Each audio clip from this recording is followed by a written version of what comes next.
Hello, everyone. Whoa. My name is Amanda Delheimer Diamond. I am from Looking Glass Theater Company. Thank you very much. In Chicago. I kind of volunteered to do this. I did actually volunteer. All right. So we're Group C, which means we're in the middle, I think. And we had a really fantastic conversation, kind of wide-ranging, and these are our highlights. They're not according to your questions. I apologize. So the first thing we were talking about is the idea of realism, kind of balancing what we can do versus what we can't, or think about what we can and can't do. So that idea of fiscal responsibility and aspirations and what's realistic and all that kind of stuff, and trying to have that conversation. We talked about the idea that we should always be capitalizing, so that it's not a once a month conversation or a once a year kind of thing, but that it's something that we're constantly thinking about and really being disciplined and diligent about. We were talking about the idea of that managing risk feels like it means that we're looking through that lens of capitalization, and so the idea of being able to have that conversation at multiple levels and really be talking about the different types of risks that we're taking. We talked about kind of recognizing the era of funding that we're in, that idea of endowment and what endowment means. The idea, we talked about kind of blazing a new trail in terms of moving the conversation from the endowment to capitalization, but it's really less of a new trail and more of kind of layering this conversation on. That idea of the effect that an endowment might not actually be the best thing for a theater company, and how do you have that conversation with a funder, with a donor, with your staff, with your board, that kind of stuff. We talked a lot about the need for common vocabulary and transparency at all levels. The idea of kind of this larger adaptive challenge, thinking about lack of trust between people, or tension between funders and the organization, or the board and the leadership, or the leadership and the staff, or the management and the artistic sides, and that having a common vocabulary and real transparency and some data to back it up can really be helpful in terms of those conversations. We talked about trying to get everybody rowing in the same direction, so that it's not just the management or not just the board, but that the artists want to be involved, and that kind of having all of us, like, we are all on board for this thing, going in the same direction, using the same words, with the same aspirations, the same metrics of success, and all of that kind of stuff, that would be really helpful. And the idea of using the artists as a huge kind of resource to create a problem solving. We talked about the idea of sometimes there's this not healthy tension, but negative tension about the art versus the business, and that they're two sides kind of fighting against each other as opposed to being in support of each other, and to be able to bring artists into the conversation, especially if there's an organization that has kind of a body of artists, like Looking Glass as an ensemble, an embedded ensemble, to bring those folks into the conversation in that transparency and the vocabulary, but to use that brain trust to help brainstorm kind of creative solutions and all that kind of stuff. And the last thing that is not on here, I'm going rogue team, is I read one of our post-its that says, we might think of a bricks and mortar initiative as the bricks being like the actual facilities, the hard costs, and the mortar being everything that keeps it together. So the art and the artistry, that kind of artistic glue that brings the conversation, or kind of brings the institution together. And it was a metaphor that I read and was like, oh, that's really interesting in terms of how to craft a new type of language, but talking about they're using some of the old vocabulary to mean something new. Team, did I forget anything? Good job. Thank you. Group B. Ladies. Woo! B. Hi, I'm Kristen Story from Gulf Shore Playhouse in Naples, Florida, but I'm second, so I'm passing the mic. Hi, I'm Julie Otis. I'm from Speakeasy Stage in Boston. And we decided, as we looked at our organizations, that we saw that there's a huge advantage in being small, because we are nimble and we can move from recovery into transition more easily, because we're less embedded and we can kind of steer the ship and make adjustments more easily. But even so, transition is still more painful and longer than we ever think it's going to be. So as we come out of recovery and go into transition, some steps are needed both for coping as well as steps that are needed for growth. And the ways into transition and growth are, number one, emphasizing vision and having that as the focus, and expanding our perspective to be both multi-seasonal and multi-year. And both our messaging to our donors and our ticket buyers, as well as the conversation within management and how we manage the organization, both need to have that expanded perspective and that visionary focus. We also looked at the excitement around risk, and that excitement really shouldn't be buried, but should be exalted. It's why somebody buys a ticket to the theater, and it's why a board member is on the board, is because it's a very exciting and risky proposition, and that we should be able to capitalize on that risk-taking. We also had a debate about how to change and adapt in different aspects, and we decided that we needed to look at all revenue, not just ticket revenue, and we needed to make plans that were based on data rather than emotional conversations around money, and that when creating a business plan, it wasn't enough to just look at what everybody else's is, but to look at what the business plan is that's right for one's own organization and organizational identity. Great. Good job. We, yes, and in keeping with that, in terms of the capitalization, we talked about an interesting concept to me, which was funding for success as well as funding for failure, so that we don't look at just capitalization for when things go wrong, or when we've got this sudden downturn, or something didn't produce to projections, but what happens if something's so popular that we have to extend it, but we don't have the cash necessary, like right then, to actually make a week extension, or the marketing necessary, or whatever. So to look at capitalization as an opportunity for funding success. As well, we talked about how to get the board to buy in, which is vitally important, and I think Group C sort of mentioned this a little bit as well. Get everyone involved in the plan, so that everyone, sort of the same thing as the vocabulary, shared vocabulary. It's like, let everyone in on what the plans are, what the goals are, what the hopeful achievements are, so that we can all be excited and exalt together. Get new blood on the board, so that we don't get stuck in a rut. Does wondering out loud if it takes a crisis to get everyone to actually come around, and data, and to make sure that the conversations are based in data and not necessarily in emotion. And just to say this once again, because this was a big theme throughout, that there is no model. That actually it requires that we look at our own market and our own situation through our own lens, and then sort of set up what we view as our model based on what we learned from others. Finally, the takeaways were, it's important to start with a vision. It's important to budget for a surplus. It's important to realize that raising money is almost about sales. So how do we get the board on board, and give them the proper tools so that they can close, and we can make the job as easy for them as possible. Some people suggested setting curriculums for the board members. So for example, the first year you're on the finance committee, the next year you're on the fundraising committee, and the next year you're on the fundraising committee. It's important to know who your audience is.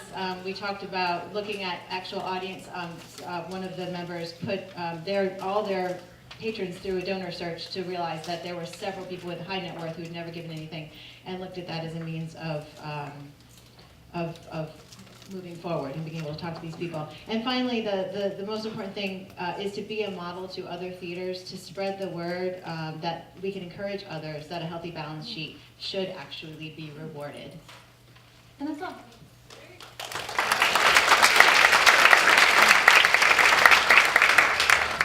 Group A. Yay!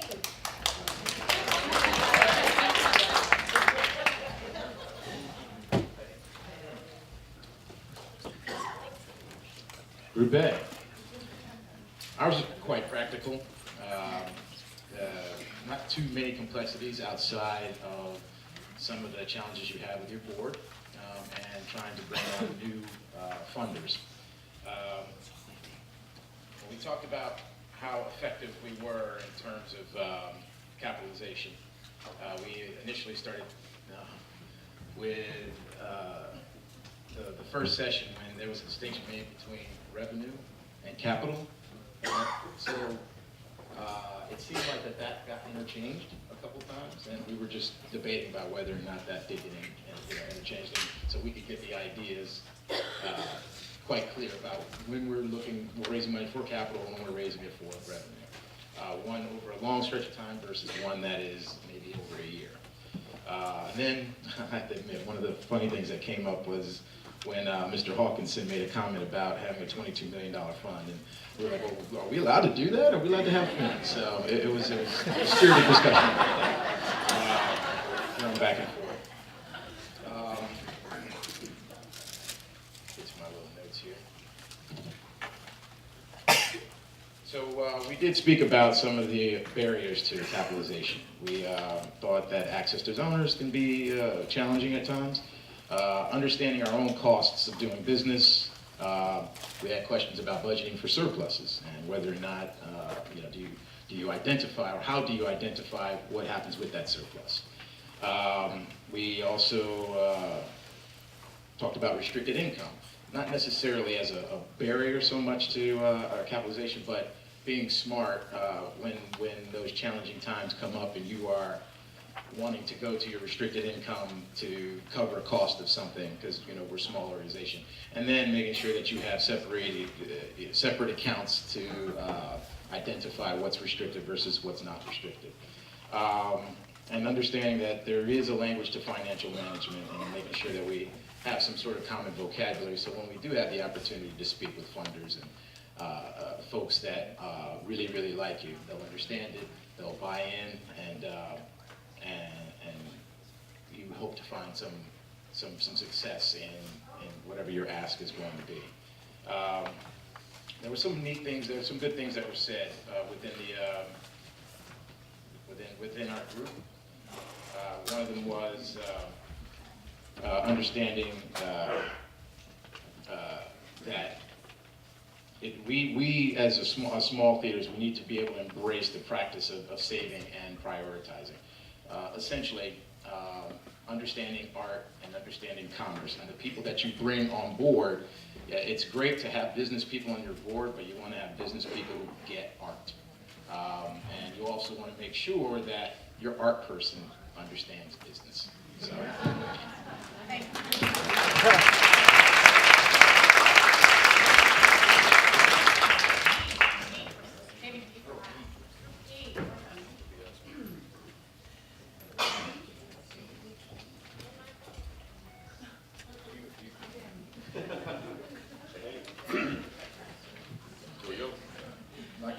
Okay, thanks. Yeah, so we had a wide-ranging conversation. I think a big part of it was about changes in philanthropy and how people give. We talked a little about fundraising brand versus programmatic need.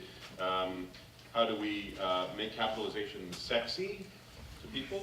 Which is why we're up here reporting.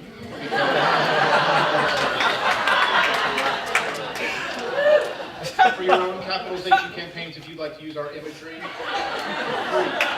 All free. Give it away. There we are.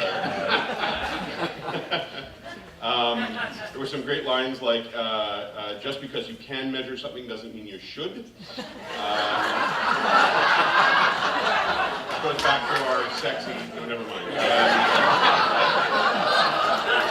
Sorry, I had to go. That might also go with short-term investment for short-term gain is not something to do.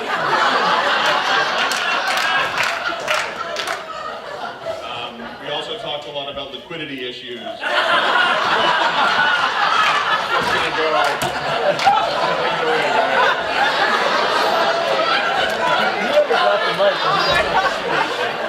That's why we're finance guys. Yeah, I would say the only other, one of the other things that we talked about was that before you can talk about liquidity. Yeah. Wow, that's really, it doesn't matter. Went there. Just wherever you need to go. So since we've already talked about liquidity, talking about balancing that against your institutional need of funding priorities, whether it's for staff or audience development, those sorts of things. Right. So how do you make sure that you have the money at the end of the year for a surplus versus what do you need to do for your employees, which is as an example, and that became actually a pretty good part of the conversation. We talked a little bit about audience development in the same way. How do you spend money on audience development when you're trying to put away money for liquidity? So that was maybe more serious, and I think that was Oh, and just a little bit more on the transactional nature of newer donors, and that there's this sort of relationship to more time invested, more reporting out, more wishes for substantive naming opportunities, etc. I mean, that's sort of what it's felt like, as everybody was sort of talking about the amount of time that it's taking for like people in our position to close the deal, rather than the way it used to be, where you'd hopefully send out a letter and somebody would send you money. So That's it? that's about it.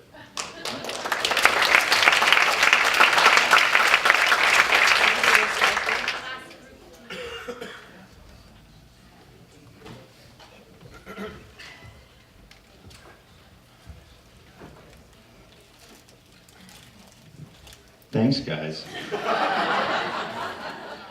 Liquidity. I'm Eric Rosen from Kansas City Rep, and I was with Group D, budget group, $5 million to $99999 million. And I think this was an interesting group because we represent sort of the critical moment in an organization's development, from not being very flexible because we're so big, to be really wanting to be agile and move quickly because we need to get to be in budget group E. The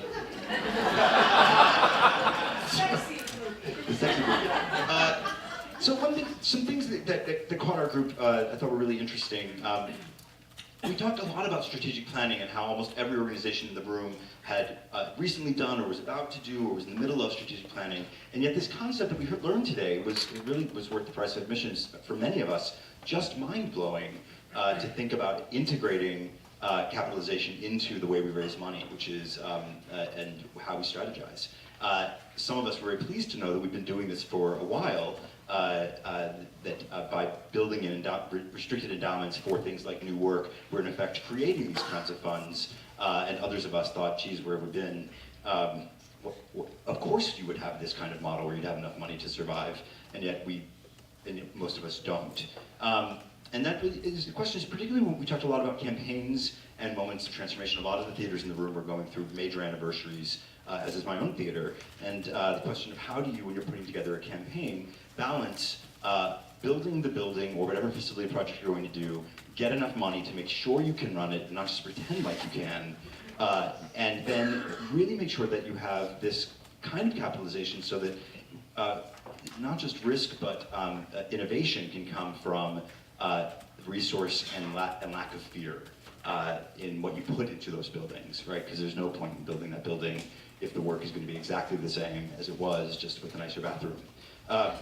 Nicer bathrooms are nice, though. If you've ever been to the Rep and you've seen our bathrooms, you understand.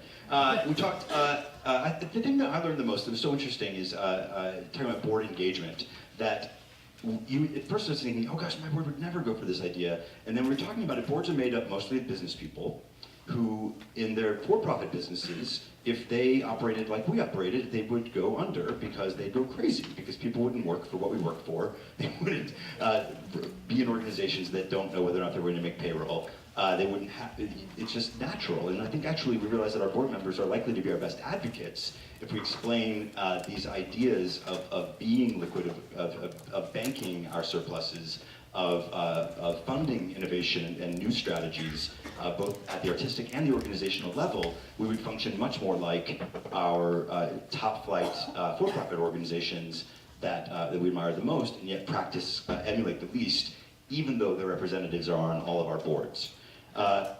Finally, we thought about how do we do this?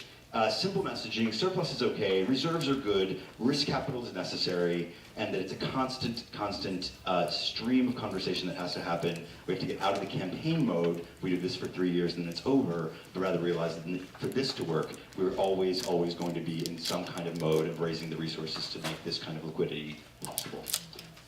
Is that pretty good, Group D? Very good. Thank you.